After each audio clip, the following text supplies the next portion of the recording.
Welcome back to Sledgehammer Horror, guys. I am Ken Sledge, and let's talk horror. Now, today I am joined by the beautiful duo of Nicole and Noelle of the Quite Unusual podcast. How you doing today, ladies?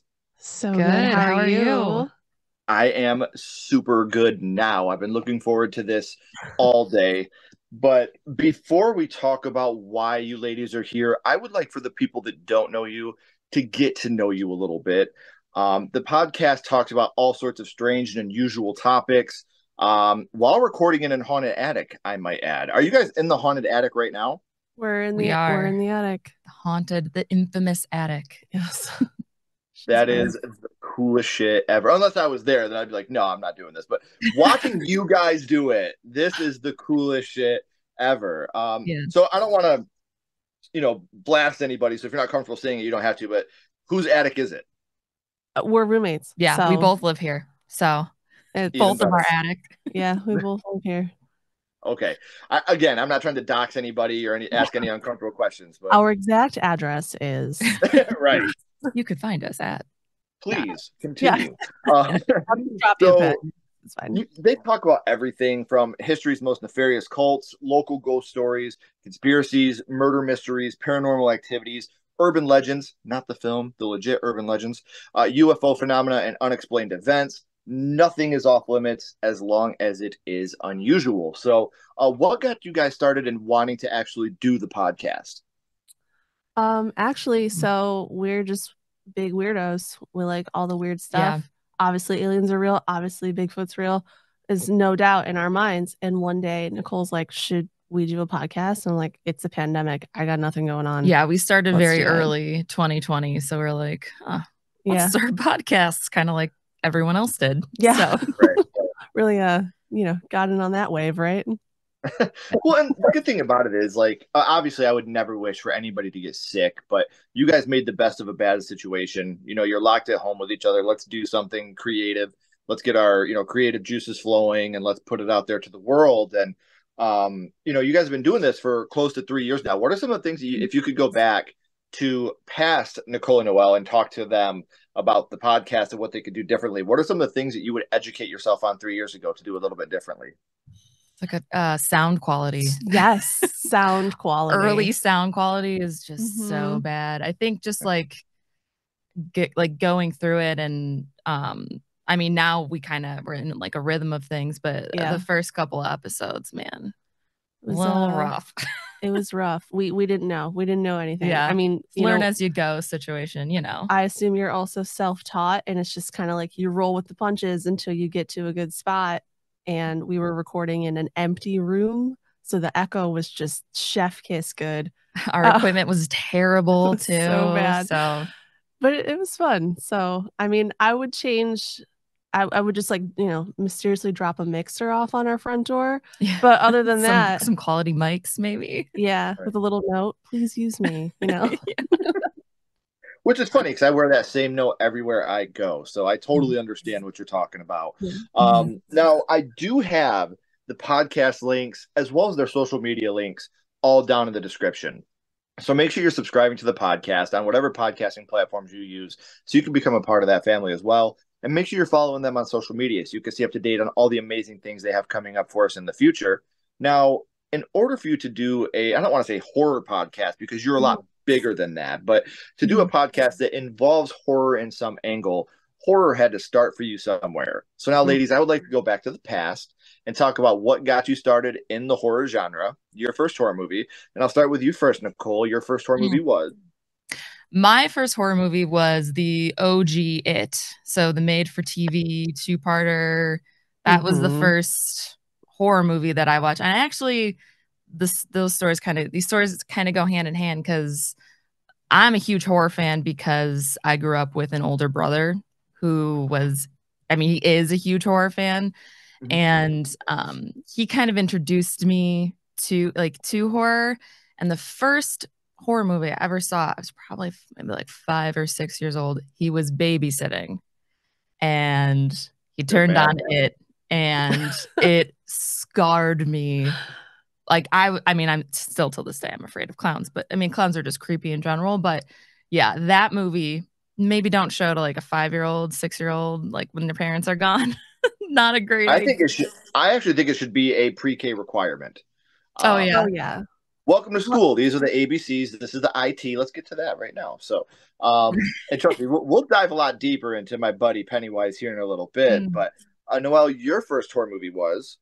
My first horror movie was Candyman, and it must be one of my earliest memories. 5, maybe 4 or 5, 6, like really in there. And the first part I saw definitely scarred me. It was just immediately a kill scene. I mean, I came in the middle of the movie. I'm like a tiny child, and I was like, oh, okay, I'm scared forever now. So it was the OG, the original, right? Oh yeah, for sure. Okay. Yeah. Didn't the other one come out like 2 years ago? What if that was my first horror movie? Right, like That would've the been first crazy. movie she's ever seen. Well, I gotta ask because the original one did have the 2 sequels. You had Farewell to Flesh, and I can't remember what the third one was called, but it was absolute. Oh, Day of the Dead. They're Oh, sure. Farewell to Flesh isn't bad, but Day of the Dead is just twaddlecock. Sure, we're talking so- early 90s. Yeah. These are 2 movies that still today I feel like are super influential in the horror genre. They both did certain things for horror where it caused a phenomenon of, clown fear. Candyman is one of the most tragic love stories, I feel like, in all of horror. The way that, Tony Todd's Candyman was just so in love with her. And, he wanted Helen to be his victim. It was just such a tragic, tragic love story. So, we know that you were very young when you had seen Candyman for the first time, Noelle, but who were you with the first time you had seen it? I was alone. So it was like on in my house someone must have been like clicking through the channels, never had cable. So it was all network TV. We're from Chicago. So like it's a local story too, which is just the best part of that, I guess.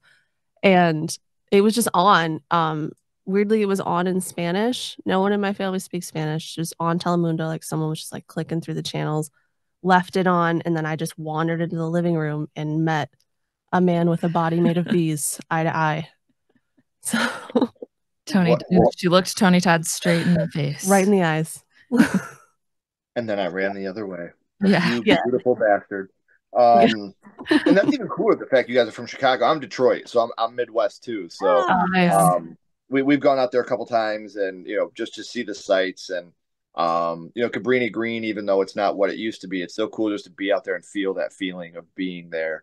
For sure. So we know that you were younger watching it for the first time, but what would you say the scene was that affected you the most from it? Oh, I mean, most of those scenes still, like, I recently rewatched it and I'm like, yeah, it still holds up. It still gets me. Like, that movie is just terrifying. But I think the one that like sticks in my brain, just because I remember as a child not wanting to shower or use the bathroom alone, that one shower scene where, who is it? Is it Eddie who's in the shower? And he like rips open the drain pipe and he comes up and that I was like, all right, I'm never showering ever again, I guess. Bath time, not happening. That's the excuse I use too for why I don't shower. I just, save the turtles or something. I don't know. But it's amazing because you're talking about how this holds up, and 1990 I feel like holds up than a lot more of the other theatrical releases that came out in 1990. And this was strictly made for TV. So for this to hold up as well as it does, and you look at some of the actors and actresses that were a part of that, it's amazing to see what their careers have become or even what they did before this. So huge fan of that film and what that film accomplished. But I got to know from you as well, Noelle, what was the scene from Candyman that affected you the most? So the first scene that I did see when I was just like a little kid walking through the living room, eyes to the TV, it's the part where she's sitting in front of her psychiatrist and he like freezes and he's like, and then Candyman like shows up behind him and he just like has him hooked through like the body, and it's just one of the bloodiest parts of the whole movie. And it was the first part of that movie that I saw. And sometimes I still like flash back to that. I have little dreams of it. So it definitely, it hit me hard. Right. So you got to have therapy about going to therapy. Oh, right. For sure. Yeah. You're going to go see a psychiatrist. No. I don't work on myself because I saw that movie. So thanks, Tony. So we bounce back and forth between these films, and like I said, these both still hold a huge spot today. And with It 1990, with Candyman, both of them have had the remake or requel, thing happen to them now. That treatment's been done with both of them. So, Nicole, did you watch It 17 and 19? And if so, what were your thoughts on those? Yeah, I thought that what's his name? Skarsgård. What's his first name? Bill, yeah. I thought Bill Skarsgård was phenomenal. Oh yeah. Because like when you watch the original and you're like, you can't redo this. It's so iconic. Touch Curry. Yeah, you can't touch Tim Curry. So when they were just in like the talks, I remember of redoing that movie. I'm like, it's gonna be garbage, like there's no way anyone can walk in those clown shoes. Like that is only Tim Curry. And then when they cast him, and then I remember seeing like his audition video online, and it was just so good. Like I think if any other person were cast as it I don't know if it would have hit the same.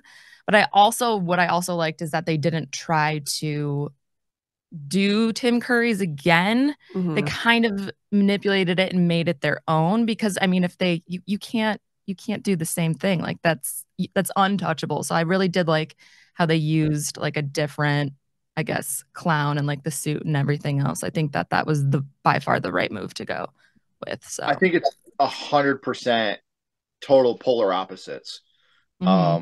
Bill Skarsgård's to me is outwardly more scary. If I was 7 and I saw Bill Skarsgård's clown anywhere, I'd be like, fuck this thing. No way. But as a young kid, I feel like Tim Curry's was more the John Wayne Gacy, this beautiful clown that you wanted to approach on the outside, but on the inside, a disgusting, vile monster. Right. And that juxtaposition, I think, is what makes clowns so scary. Again, they both, to me, are fantastic. I love Skarsgård. I think he did a great job. He had huge shoes to fill. He had an impossible job, and he still did it. But I don't think anybody could ever do what Tim Curry did and be this clown that looks so beautiful and funny and loving almost, and then it's just so evil. Because when he's as the clown, he doesn't look like Skarsgård's, where it's just scary. Yeah. He's like inviting you, like want to come up to him, like, oh, balloon animals, yes, and then he does the smile, and you got the teeth, and you're like, oh shit. But Bill's smile is just so genuinely creepy. Just to chime in here, I mean, when he just does it without the makeup, like it's unsettling. Yeah. So just I don't know. I love that. I couldn't stop thinking about that when I was watching Barbarian. Have either of you seen Barbarian? Oh, cinematic masterpiece. I am obsessed with Barbarian. It's one of the best films from last year. Yeah, mine too. One of the best horror movies I've seen probably in a long of all time. Honestly. It's just it's a beautiful piece of work. I've been a big fan of Zach's for a long time. I was a huge fan of The Whitest Kid You Know. Whitest Kid You Know, yeah. Oh yeah. Yeah. So to watch him go from, the Grapist to doing Barbarian. Abraham Lincoln. Yeah. Oh my God. Shut up, Fatty. Little skinny string bean. Yeah, they're just like I loved The Whitest Kids, and then going from that, I've always said that I feel like comedians can make amazing horror writers and directors, because it's essentially the same thing. It's all about timing. In comedy, if your timing isn't right, people won't laugh. In horror, if your timing isn't right, people aren't scared. So it's all really a game of timing, and then just knowing how to wrap it up into the bow that you're trying to present it as. And to see that, I was blown away. And we got to go visit some of the spots in Detroit where it was filmed, so it's the same thing, a lot of it was filmed overseas, but the spots that they did film in Detroit, we were there, and I was like, hey, I love it. Did you get the hometown jokes? Like they threw in. Oh yeah. Don't go to this area. Don't call the police. No one answers, or the police don't answer that call. Yeah. And when you get what kind of pisses me off though is like every single movie that portrays Detroit, even in horror, like Don't Breathe. That's another good one. Why can't I think of it? It Follows. Barbarian. It always shows the worst fucking parts of the city, and I'm like, come on, Detroit is so beautiful. Will you please show the city and not just the suburbs and make us look terrible? We've grown since RoboCop, guys. So but talking about these movies, and then I'm sorry that went on a really weird tangent, but even as I'm watching Barbarian, like when he's trying to smile at Tess and stuff, you're like, God, you just look like a creep. Like you look like you're throwing 1,000 red flags a minute when really you're just trying to be kind. So like I feel for women so much because, you know, if you flip that movie, the movie's over in 3 minutes. Hi, I think we booked the same Airbnb. Can I come in? No. I feel like that's why, like, every woman I know that's seen it, it resonates so deeply with them because we're all like, no, stay in the car, girl. Do not go in the house with him. Sleep in your car. Like, it's safer. But he's kind of cute though. But like, he's being nice. I mean, Bill Skarsgård could kill me. That's fine. You know. Like, but that's so great about like him because he rides that line of like he's just like he's a cute guy, like he's good looking, he's being nice, being charming, but then he also kind of has that like undertone of, wait, is he a creep? Like, is he gonna do something? Like, clearly this is bad news. Like, run. Right. Touching her possessions without asking. Pouring her a cup of tea even though she said no.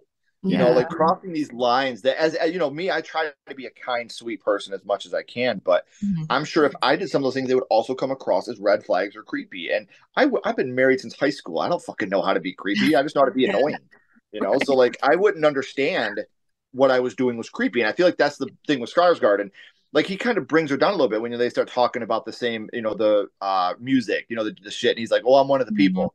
You know, and she starts to break down. She does some, but she, even though she goes inside like a dumbass that I'd be so mad at my daughters for doing, she checks his wallet. She takes a picture of his ID to check him out. So she does take some necessary precautions, but still, if you guys haven't seen Barbarian, watch the fucking movie. It is a literal crime. We do not have a physical release of this movie. Disney, fucking give us a physical release, please. I'm begging you. Yeah, Disney was like, oh, you guys like it? No, we're not releasing it. So you can only stream that movie, and I would kill to get behind the scenes and commentary of the film. I would adore it. So, yeah, sorry, I went off on a huge tangent there, and I seriously you love it. That's pretty much all of our shows, just tangents. So Noelle, I got to ask you, Candyman did get the requel treatment. Did you see the newer Candyman film, and if so, were you a fan of that one? I did. We saw it in the theaters, which is the only way to see a movie. Yeah, I thought it was great. I thought the way they redid it was amazing. I mean, the new cast, obviously fantastic. You got this like tall, beautiful man, and then he's just this terrifying creature, which, I mean, again, it's tall, beautiful men preying on women, seeing a trend here. I loved it. I thought it was great. I've never been happier to be short and fat than I am right now. So I mean, you're beautiful though. So that's what I was hoping. I was fishing for the compliment there, and you took the bait. So, so these two movies, kills as horror fans is something that we love. We love the kills. So I'm gonna start with you first this time, Noelle. What would you say the kill? I know you were talking about the psychiatrist earlier. Is that the kill that was the most effective for you from Candyman, or was there another one that was kind of up the list a little bit of effectiveness of the film? I mean, that's the one that, like, when I think of Candyman, I instantly think of that. I think just because I was at such, like, my brain was developing, and, like, that's the one that hit me the hardest. But I think the thing about the movie that is the creepiest, scariest overall, even, like, on top of the kills, is just the bees. Like, the sound of the bees is so unsettling. Like, I mean, I know they use the sound of bees as, like, a backtrack in a lot of other horror movies to, like, create, like, a unsettling environment. So I love that. Like, when the toilet is full of bees, terrifying. When he opens his jacket and it's just like this gnarled rib cage full of bees and they're like coming out of his mouth. It's the unsettling elements to me, I think, that freak me out, that scare me even more so than the murder. We're Americans. We're like, can I swear on this? I'm sorry. Yeah, of course. Okay. Like, we're so desensitized. This sounds really fucked up, but it's so true. We're so desensitized to murder. I mean, my mom's favorite movies are the Saw movies. My mother. So like, it's just, you know, blood, gore. It's like second to everything. And then that just that creepy, like, you hear the buzzing. If you hear buzzing in your house, you're like, where is it? Like, where is this bee? That annoying, like, yeah, the mosquito in your ear. So I mean, I know you asked me a question about murder or about the kills, but like, it's the bees for me, dude. And I love a bee. I mean, I got bee tattoos all over my body, and it's just something about it just freaks me out. For me, like, I agree with you. And the fact that was all practically done, that he really had bees in his mouth, like, fuck that. Like, I'm out. See you guys. It's so That's what I love about like the old horror movies all too, though. practical effects every day, all day. Forever. Yeah. If you can do it practically, it's always going to be better. Always. Well, see, I'm not a person that's like anti CGI or anti digital effects, but for me, like practical effects should be your mashed potatoes and CGI should be your salt and pepper.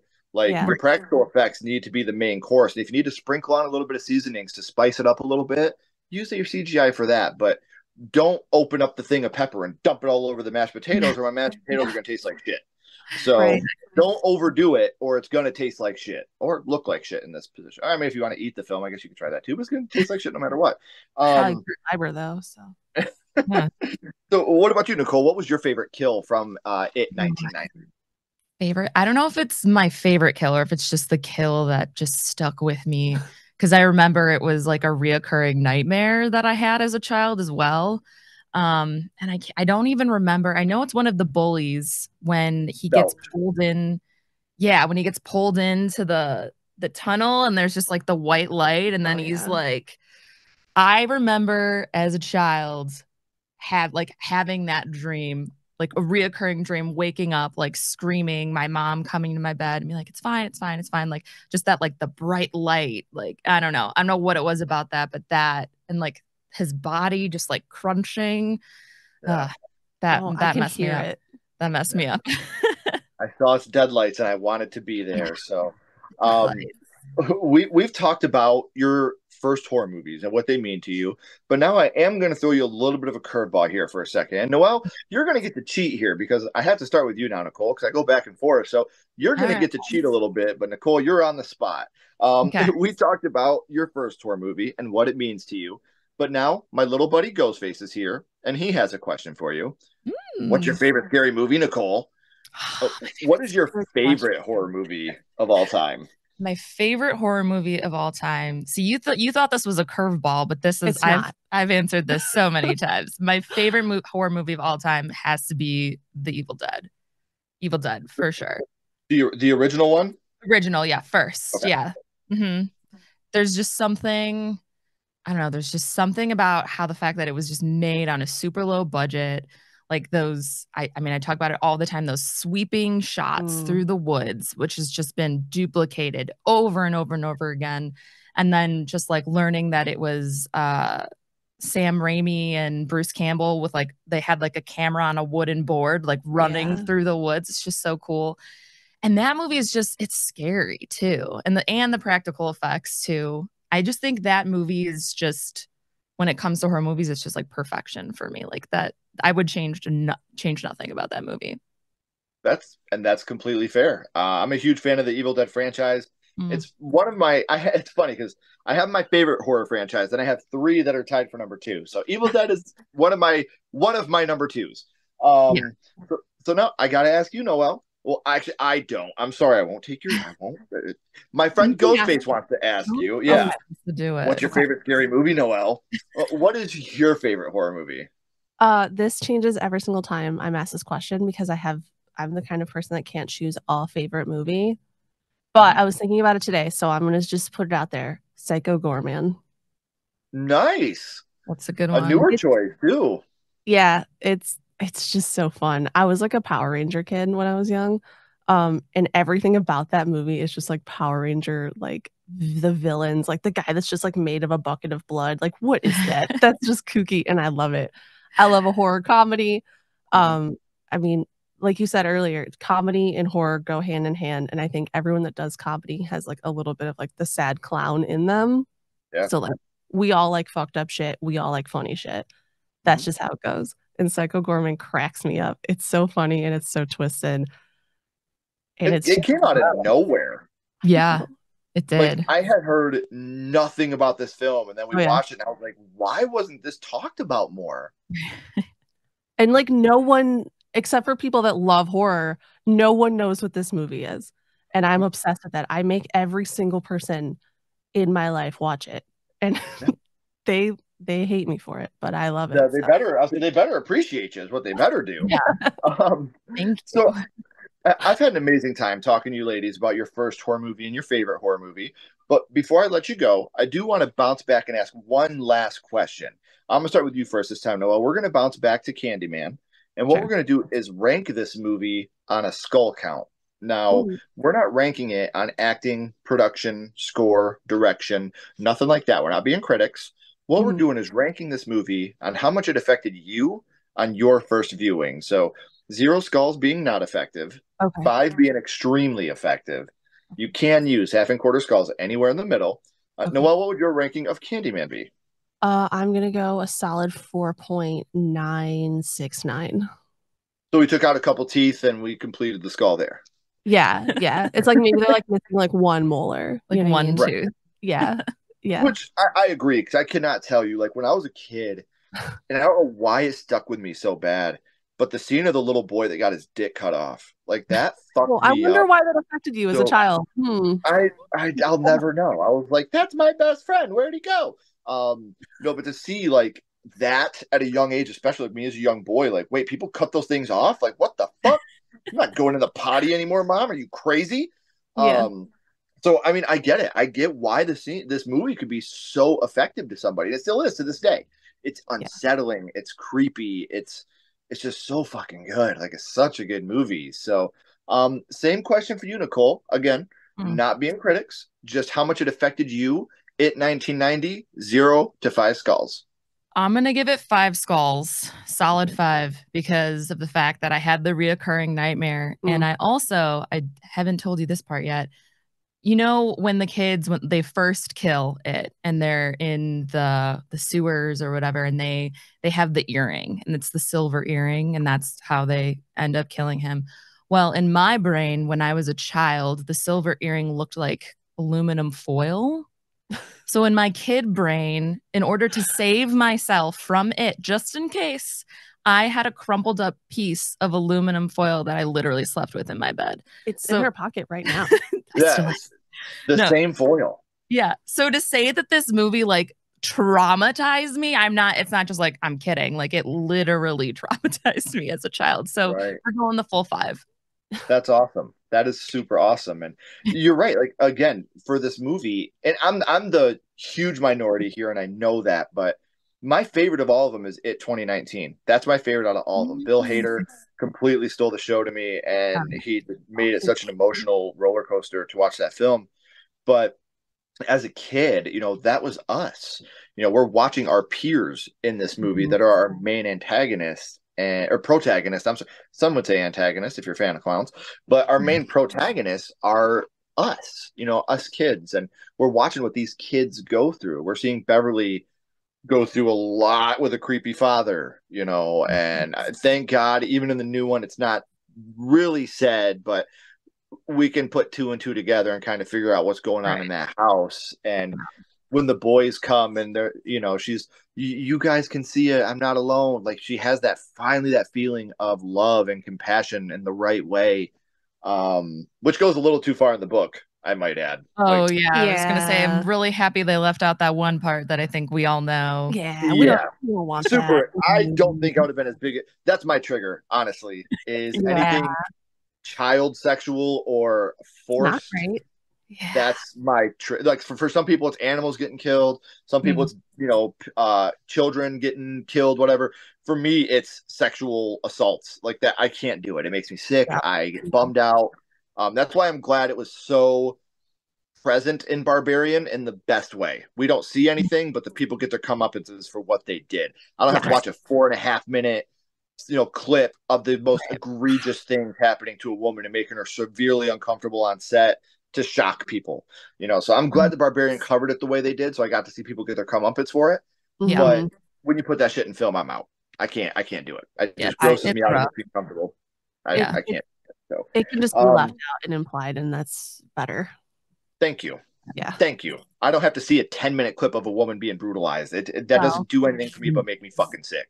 Yeah, so, we don't want to see it. So no one should. No, that should be something that and I get it. Like I have friends that have gone through similar situations that like to watch. I hate saying the word because I could get demonetized, but grape revenge stories. and they love watching them, and they feel like they're living vicariously through these people on screen and getting the revenge that they wish they could get in real life, which is cool. If that's a way you use it as a therapeutic, way to make your mind feel a little more comfortable, all power to you. I'm so happy, and I'm glad that you can get some type of comfort in that. Me personally, I can't. It's just me personally. I would never judge anybody else that can, because like I said, one of my best friends went through that. Yeah. And she loves those stories because she lives vicariously through watching these men get tortured at the end or whatever. And again, more power to you. I love you. And if there's ever anything you want me to do, I'll hold your hand through it. I just can't watch these movies with you. Anything else, I'll do it. If I'm going to go kill somebody, I'll do it. But I cannot watch this movie with you.